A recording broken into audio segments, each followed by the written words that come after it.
mga important file. Ito yung pinaka-main kung saan na isi-save.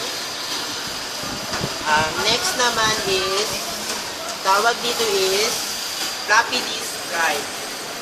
Siyempre, dahil sa pangalan niya floppy disk drive, aling mga nilalagay siya mga floppy disk, para gumamit siya.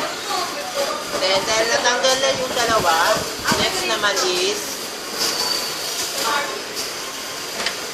ang tawag dito is CD-ROM.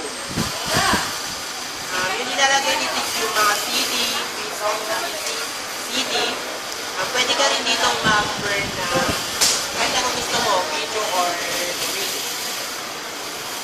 Yan, next is, ito, pinaka-main. Ang tawag dito is motherboard.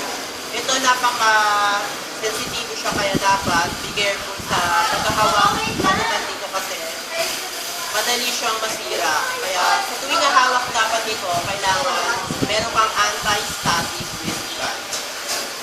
Sa motherboard, nakakabit yung memory. Yan. Yung memory, meron siyang lock.